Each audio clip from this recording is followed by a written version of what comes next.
Não te cumprimentei aquela hora para poder fazer agora. Bom dia. Tudo bem contigo? Que bom que você veio, que bom ter você aqui para juntos estudarmos a palavra de Deus.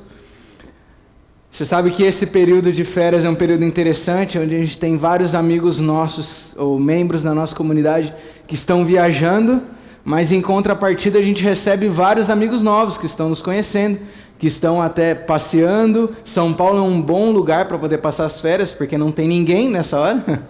Então tá delicioso andar no trânsito de São Paulo agora. Eu fiquei até surpreso hoje, que não tinha carro, não estava acostumado com esse negócio.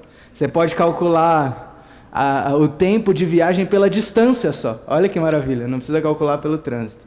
Mas que bom que você está com a gente. Nós estamos dando continuidade à série Gratos, que começamos alguns sábados atrás, e vamos também no mês de janeiro estar estudando esse tema. Mas hoje é um sábado especial, porque hoje é o último sábado de 2014. Hoje é o último sábado do ano. Passamos o período do Natal, e quando se passa o período do Natal, a primeira coisa que vem à mente é justamente esse clima de virada. Tem gente que diz que a melhor coisa quando passa o Natal é porque acabam as músicas natalinas na rádio. Não sei, a opinião de alguns. Mas o interessante é que vem esse clima gostoso de recomeço, de novidade, de ano novo. E você sabe que o Natal, ele é recheado de tradições, mas o clima de Ano Novo, o clima de Réveillon, ele também é recheado de tradições. Algumas são tradições, às vezes até supersticiosas, né? Como vestir branco para dar paz para o Ano Novo, como comer peixe porque nada para frente, pular 7 ondinhas, tem todas essas tradições aí. Eu não acredito muito nessa coisa porque diz que coisa de superstição dá azar, então eu acabo não seguindo. Mas existem algumas outras tradições que também são, digamos, muitas vezes inconscientes, mas são tradições que nós temos no Ano Novo. Quero citar alguns exemplos para você. Um exemplo é a tradição da piada de Ano Novo. Vamos ver se alguém se encaixa nessa tradição. O que é a piada de Ano Novo? Vai chegando o dia 31 de dezembro, o pessoal começa com aquela piada do esse ano não vou fazer mais tal coisa. Por exemplo, chega no dia 31, a pessoa toma banho para poder ir para a festa de Réveillon, na casa da família, não sei, e aí ele fala, agora só tomo banho no que vem, esse ano ninguém mais vai me fazer tomar banho. Ou aquela coisa, não vou mais na academia esse ano, embora esse a gente fala em março já, né, vamos ser sinceros. Talvez alguém estivesse formulando essa para agora à tarde, eu vou acabar estragando a piada, dizendo, não vou mais na igreja em 2014, agora só ano que vem, não quero mais saber dessa coisa de igreja em 2014. É uma tradição que a gente tem. Eu espero que alguém faça, porque eu sempre fiz, foi engraçado algumas vezes, outras não. Mas vamos lá. Outra tradição também que a gente tem de Ano Novo, que também é um pouco inconsciente, é que no Ano Novo a gente perde a noção do tempo. E essa tradição acontece de duas formas. A primeira forma é que você esquece o significado da palavra, da expressão ano que vem e da expressão ano passado. Dei duas frases aqui de exemplo. Eu estou aqui desde o ano passado, quer dizer, não, era esse ano ainda? Estou desde 2014, quer dizer, ano que vem não tem mais significado. Ou aquela outra, você vê as novidades que vai ter na Olimpíada ano que vem? Não, peraí, ainda é 2014. A gente perde a noção do tempo. E a segunda forma que acontece, acontece sem, assim, não tem como escapar, é que o primeiro semestre do ano, ele leva 6 meses para passar. O segundo semestre ele leva 2 dias. Então nessa época é comum a gente dizer, nossa, o ano voou, parece que foi ontem que acabou a Copa e já está terminando o ano. Leva 2 dias só para passar o segundo semestre. São algumas tradições que a gente tem no Ano Novo. Tradições talvez inconscientes. Mas nós temos também tradições que são conscientes, são propositais. E talvez a maior de todas as tradições do Ano Novo é a tradição, o ato de fazer promessas. A promessa do Ano Novo. É normal. Quando chega Ano Novo, você já começa a fazer algumas metas, alguns planos. Então tem pessoas que para poder fazer suas promessas, fazem uma lista de projetos e de metas para o novo ano. Existem outros que começam a relembrar as metas do ano que está passando, vê tudo que ficou para trás, já coloca como prioridade no novo ano e acrescenta algumas novas. Mas parece que o clima de Ano Novo, ele pede por mudança, ele pede por promessas. Todo Ano Novo a gente respira esse ar de novidade.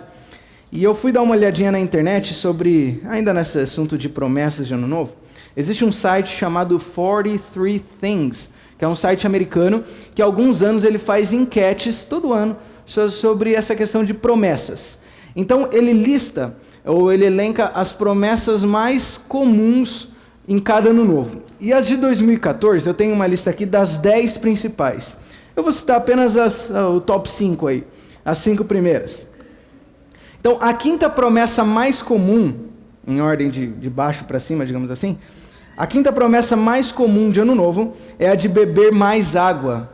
Aqui em São Paulo é um desejo, não é nem uma promessa, né? Ter mais água. Então, beber mais água é a quinta promessa de Ano Novo. Que Deus ajude que a gente consiga. A quarta promessa mais comum de Ano Novo é ser feliz. Olha só, as pessoas buscam mais felicidade. A terceira promessa de Ano Novo é conseguir um trabalho. Ano que vem eu vou conseguir um trabalho, vou crescer na vida. E em contrapartida, no segundo lugar, você tem a promessa de economizar dinheiro. Que está complicado para muita gente, né? A gente já começa o ano completamente endividado. Então o cara faz o plano de economizar dinheiro, vai nas Casas Bahia e compra um armário de 36 vezes para pagar. E já era. E o primeiro mais comum, ou a promessa mais comum de todas, adivinha qual é? Perder peso. Meu Deus. Tomara que esse ano dê certo. Perder peso é a promessa mais comum de Ano Novo. Acredito que todos nós já fizemos essa promessa, né? Vou me incluir aqui porque eu estou fazendo para o ano que vem. Estou fazendo umas metas aí. Deus queira que dê certo. Promessas, promessas e mais promessas. Todo Ano Novo a gente vive a expectativa da promessa. Mas eu te pergunto, de todas essas promessas que você faz, quantas você realmente cumpre? Já citei do perder peso, você viu que eu ainda não cumpri.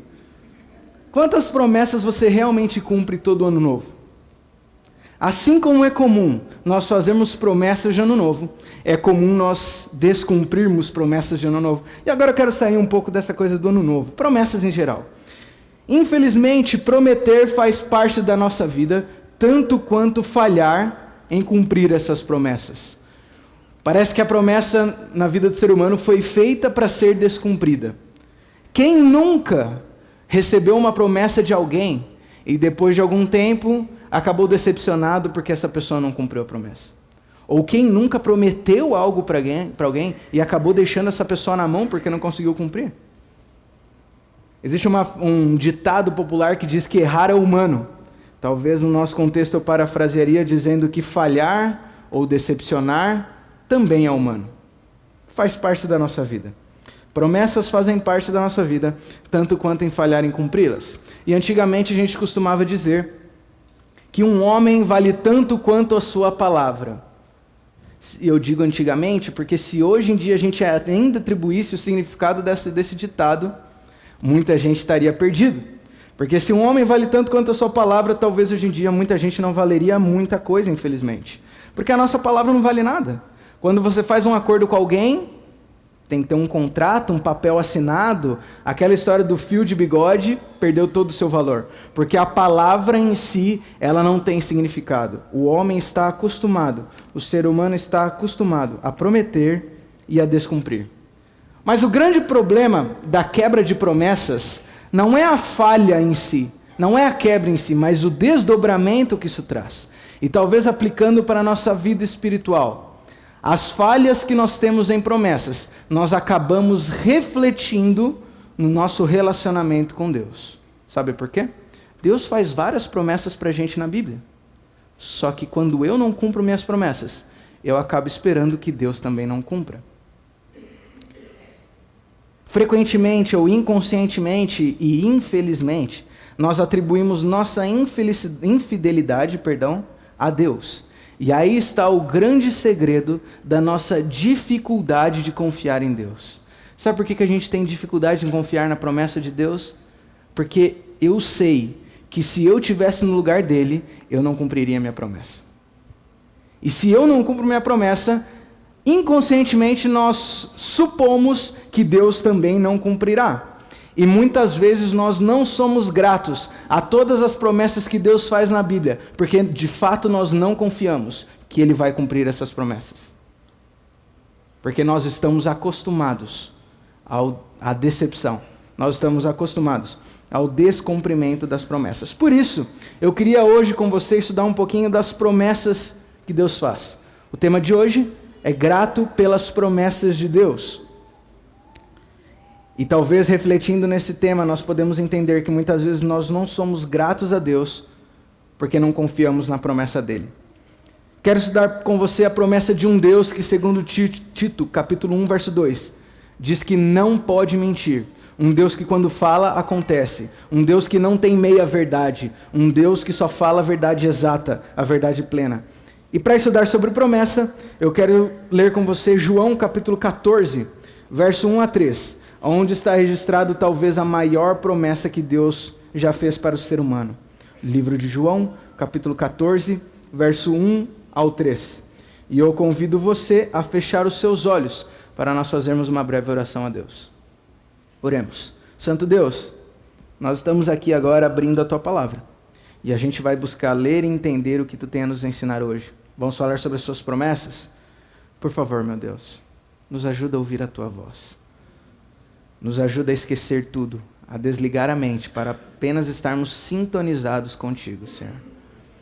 Que nós possamos aprender mais e confiar mais nas Tuas promessas. Nós oramos em nome de Jesus. Amém. João capítulo 14, verso 1 a 3, acredito que você conhece de cor esse texto. Ele diz assim: não se turbe o vosso coração. Credes em Deus, crede também em mim. Na casa de meu pai há muitas moradas, e se assim não fora, eu vou-lo teria dito, pois eu vou preparar-vos lugar. E quando eu for e vos preparar lugar, eu voltarei e vos receberei para mim mesmo, para que onde eu estou, estejais vós também. Essa, queridos, é a maior promessa que Deus faz na Bíblia. A promessa de que Ele vai voltar. A maior promessa de Deus não é que Ele vai morrer no seu lugar, porque Ele já morreu. Isso não é uma promessa, isso é um fato. A maior promessa de Deus é que um dia Ele vai voltar para te buscar. Ele vai voltar para te buscar. Você tem noção do que é isso? Você já parou para refletir na profundidade dessa promessa? Eu tenho certeza que a grande maioria aqui já leu esse texto uma centena de vezes. A grande maioria aqui já falou esse texto uma centena de vezes. A grande maioria aqui já decorou esse texto provavelmente.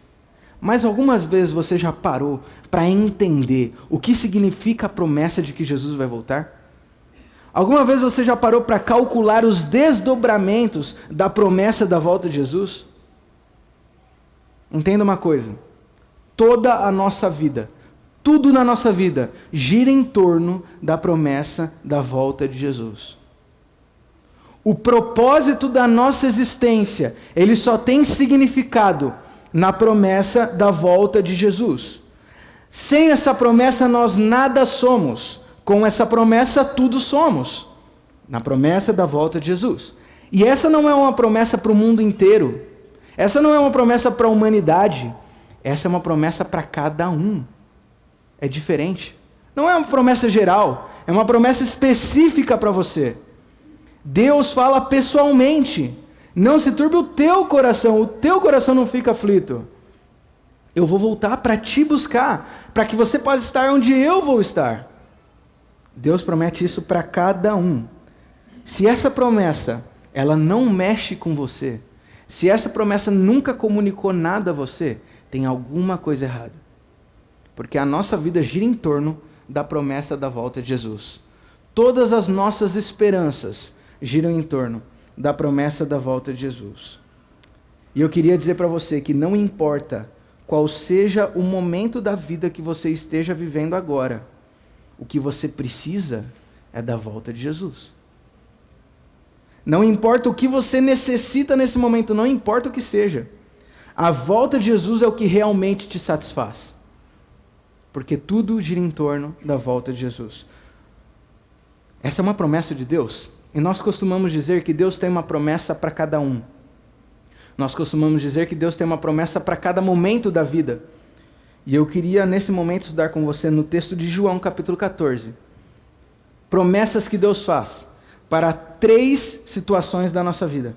3 situações da vida em que Deus promete a solução. E você vai ver como tudo gira em torno da promessa de Deus. Veja qual é a situação que você se encaixa nesse momento. A primeira situação que Deus promete nesse texto, a solução, é ao aflito. E aquele que está aflito, ele promete voltar. A solução é que ele vai voltar. Olha só, o verso 1, novamente eu vou ler de João 14. Ele diz assim: não se turbe o vosso coração. Credes em Deus, crede também em mim. Ou seja, você que está com o coração perturbado, você que está com o coração preocupado, aflito, triste, preocupado, fica tranquilo, ele vai voltar. Você que perdeu alguém, nós estamos num período de muitas viagens, e se você está acompanhando pelo Facebook, aí eu imagino que você vê várias pessoas que infelizmente estão perdendo a vida. Várias pessoas. Uma história mais triste que a outra. Se você passou pela perda de alguém recentemente, ele vai voltar, fica tranquilo. Você perdeu o emprego, você não vê mais saída na vida, não importa o que seja, fique tranquilo, Jesus vai voltar. Existe um texto de Mateus capítulo 6, verso 31 a 33. Eu não vou ler porque lemos faz algumas semanas. Mas Mateus capítulo 6, verso 31 a 33. Diz, Jesus ele faz uma meditação, um sermão, e ele diz: olha para a flor que está no campo, ela é bonita, está sempre bem vestida. Olha o passarinho, sempre tem comida para comer. Eles não trabalham, eles não vão atrás, não correm atrás das coisas, tudo simplesmente aparece porque eu dou para eles. E aí Jesus fala: se eu cuido das flores, se eu cuido do passarinho, será que eu não vou cuidar de você também? Fica tranquilo, não fiquem ansiosos, eu estou cuidando de vocês. E aí no verso 33 especificamente, Deus vai dizer, ou Jesus vai dizer: buscar em primeiro lugar o reino de Deus e o quê? E a sua justiça. E todas as outras coisas vão ser o quê? Acrescentadas.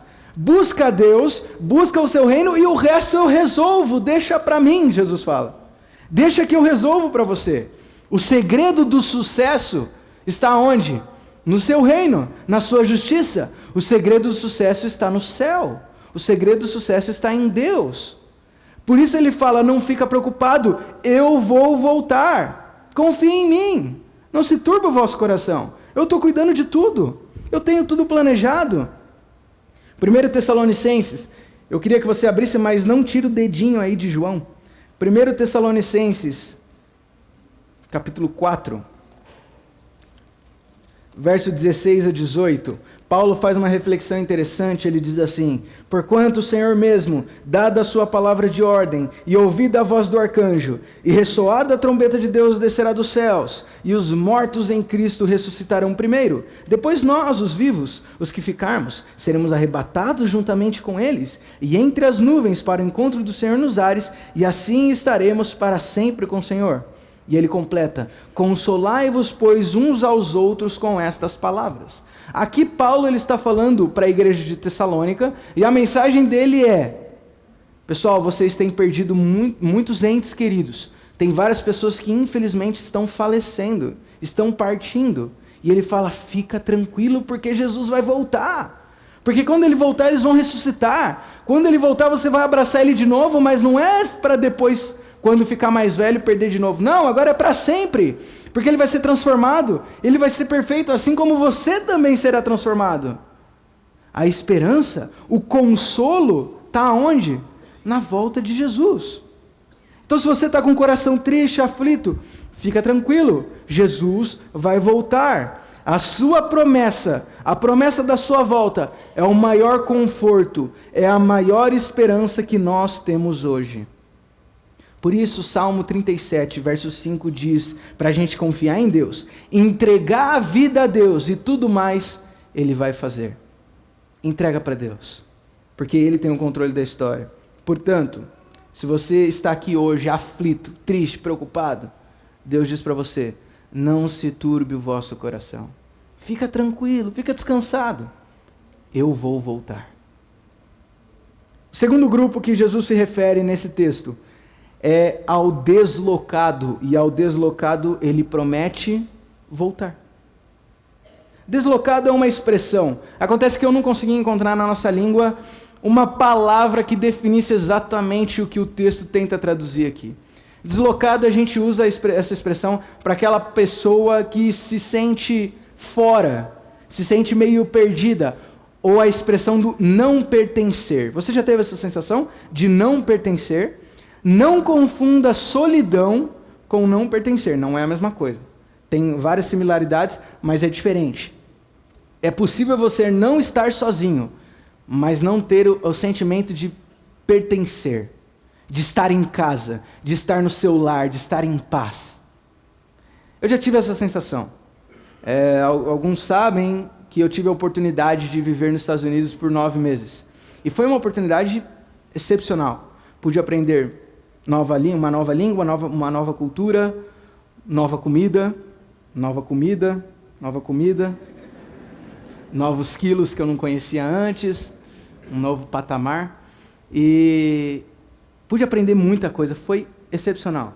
Lá eu tinha um trabalho, lá eu fiz muitos amigos mesmo, mas todo o tempo eu tinha a sensação de não pertencer. Lá eu morava numa casa que era de uma família amiga nossa, uma família extremamente querida. Eles foram tão bons comigo que eu considero eles como segundos pais. Mesmo assim, eu sempre tive a sensação de não pertencer. Porque não era minha casa. E o tempo inteiro eu estava lá muito bem, me tratavam muito bem, me davam todo o espaço que eu precisava, mas o tempo inteiro eu ficava com sabe aquela coisa de pisando em ovos? Do tipo, eu não estou em casa, estou incomodando as pessoas, eu preciso resolver esse negócio. Tinha vários amigos, mas o tempo inteiro eu sabia que eu não pertencia àquele lugar. Sabe por quê? A minha identidade, que é o que identifica quem sou eu, identidade, né? Não valia nada lá. O tempo inteiro eu tinha que andar com um passaporte. Lógico, eu estou fora do país. E além do passaporte, eu tinha que andar com um papelzinho chamado permite. O que é esse papelzinho? O meu passaporte sem esse permite não vale nada. O permite nada mais é do que uma permissão, um papel dizendo assim, ó, você tem permissão para estar nesse território. Se eu não tivesse esse papel, eu não poderia estar ali. Eu não tinha o livre direito de estar naquele lugar. Sabe por quê? Por mais que eu me adaptasse à cultura americana, eu nunca seria americano.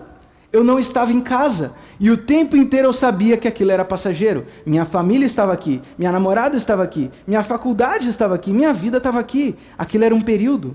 Eu não pertencia àquele lugar. Quando eu voltei para o Brasil, é um país com problemas, é verdade, assim como os Estados Unidos também tem problemas. Mas assim que eu coloquei o pé em solo brasileiro, e naquela época eu morava em Porto Alegre ainda, mas quando eu cheguei no aeroporto de São Paulo, que a gente fez uma escala, ali eu me senti em casa. Só porque estava no Brasil. Agora eu não precisava mais do passaporte, agora eu tinha o livre direito de ir e vir, agora se eu tinha um problema eu sabia para onde ligar, eu podia me resolver com qualquer um, porque todo mundo fala a minha língua, eu estava em casa. Eu me senti em casa. Eu me senti pertencendo mais uma vez. Você já teve a sensação de não pertencer?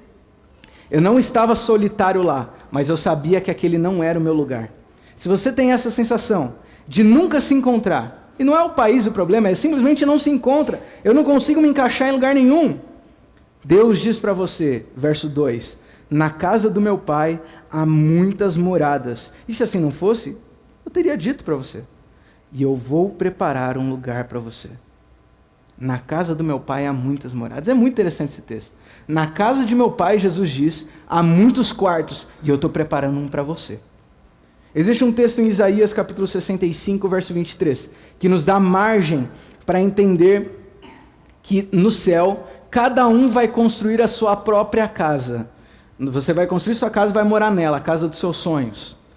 Nesse texto, João, ou Jesus, está dizendo que apesar de você ter sua casa, você pode morar na periferia do céu, você pode morar na capital, no interior, no litoral do céu, onde você quiser morar.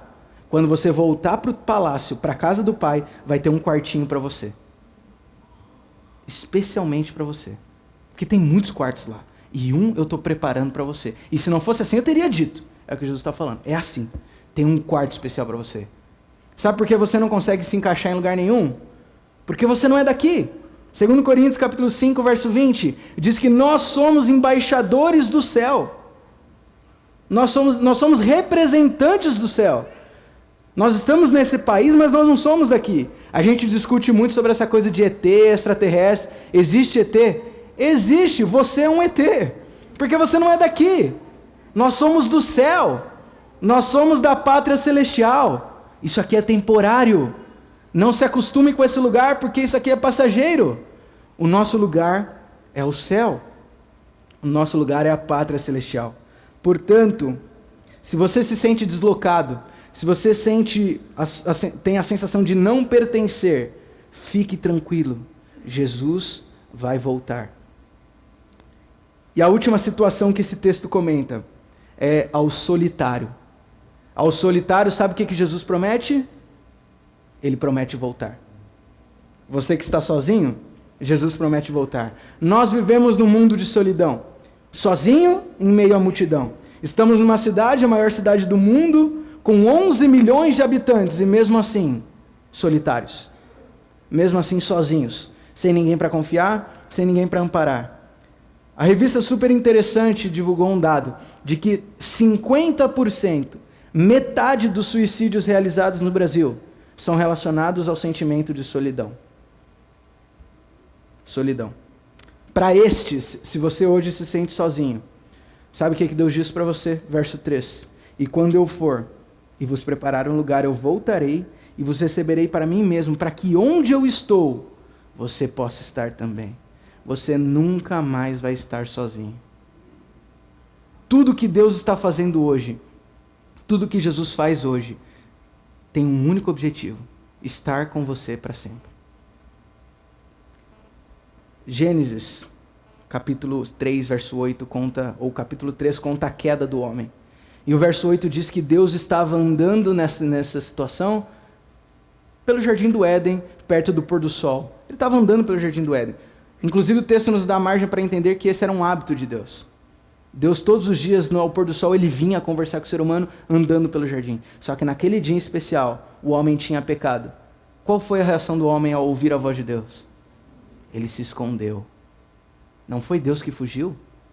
Deus foi procurar um homem, mas o pecado do homem afastou o homem de Deus. Inclusive, isso é uma ideia sustentada por Isaías, capítulo 59, verso 2, que diz que os nossos pecados é o que fazem separação entre nós e Deus. O plano de Deus, quando Ele criou o mundo, era estar com você para sempre. Você nunca estaria sozinho. Mas o seu pecado, o meu pecado, me afasta de Deus. Desde então, tudo que Deus faz é tentar restabelecer o seu contato conosco. Êxodo capítulo 25, verso 8.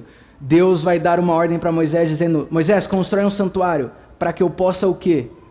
Habitar no meio deles. Eu quero estar com vocês, mas eu não consigo. Então eu vou dar toda uma volta, criar vários rituais, para que eu simplesmente possa estar com você. E lá em Apocalipse capítulo 21, verso 3, a Bíblia promete para a gente que no céu, o tabernáculo de Deus vai estar entre nós, e Deus habitará conosco. Você nunca mais vai estar sozinho. Tudo que Deus quer é estar com você. Tudo que Deus quer, todo o plano de Deus, é te levar para onde Ele for. Você nunca mais vai estar sozinho. Portanto, se você está solitário, fica tranquilo. Jesus vai voltar. E eu queria, como último texto de hoje, ler 2 Coríntios. Eu queria que você abrisse 2 Coríntios, capítulo 7, verso 1. Ali Paulo diz o seguinte: tendo, pois, ó amados, tais promessas, purifiquemo-nos de toda impureza, tanto da carne como do espírito, aperfeiçoando a nossa santidade, no temor de Deus. Já que nós temos essa maravilhosa promessa de Deus, qual deve ser a nossa reação? Buscar mais a Deus. Não deixe que os seus erros, não deixe que os seus pecados te afastem de Deus. Busque a Deus mais e mais, para que quando Ele voltar cumprindo a promessa dEle, você possa viver com Ele para sempre e nunca mais estar sozinho. Você está aflito? Jesus vai voltar, fica tranquilo. Você não se encaixa em lugar nenhum? Fica tranquilo, Jesus vai voltar, Ele tem um quartinho preparado para você. Você está sozinho? Jesus vai voltar para ficar contigo aonde você for. Nós temos um brado em nosso meio que nós dizemos com muito gosto: Maranata, o Senhor logo vem. Maranata significa o Senhor logo vem. E nós costumamos dissecar esse significado dizendo que Maranata tem 4 As, Maranata. E nós dizemos que cada um desses As significa algo: amar, apressar, aguardar e anunciar a volta de Jesus. E eu queria hoje acrescentar um A na palavra Maranata. Porque uma coisa que nós devemos também fazer sobre a volta de Jesus é agradecer a volta de Jesus. Sermos gratos pela promessa de Deus. Cristo prometeu. A única coisa que a gente tem que fazer é agradecer. Louvar o nome dele, porque ele vai voltar. Nós vamos concluir essa mensagem cantando o hino Firme nas Promessas, clamando, dizendo: Senhor, tu prometeu, tu prometestes, né? Certo. Tudo que eu vou fazer é permanecer firme nessa promessa, louvando o teu nome até o Senhor voltar. Não importa o que você esteja passando, fique tranquilo, Jesus vai voltar.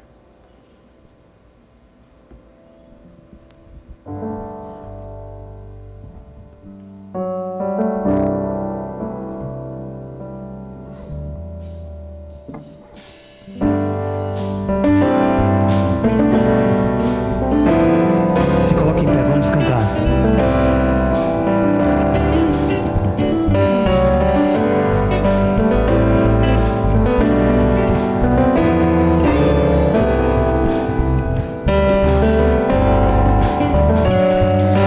Firme nas promessas de Jesus, Senhor, vou cantar louvores ao meu bom pastor. Sempre exaltarei o seu eterno amor. Firme nas promessas de Jesus. Firme, firme, firme nas promessas de Jesus, meu mestre. Firme, firme, sim, firme nas promessas de Jesus. Firme nas promessas, não irei falhar. Vindo as tempestades deste meu lidar, pelo verbo eterno sempre irei lutar. Firme nas promessas de Jesus. Firme, firme, firme nas promessas de Jesus, meu mestre. Firme, firme, sim, firme nas promessas de Jesus.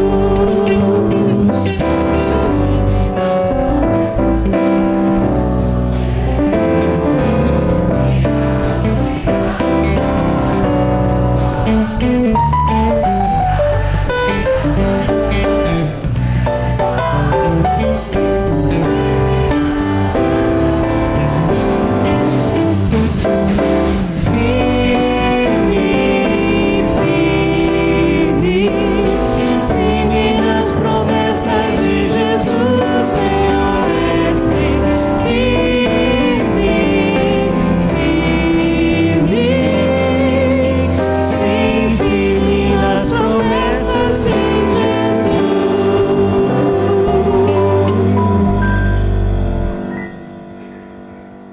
Vamos orar? Senhor, que teu nome seja louvado, que teu nome seja glorificado, porque o Senhor prometeu que um dia vai voltar, Senhor. Muito obrigado, porque o Senhor não esqueceu da gente.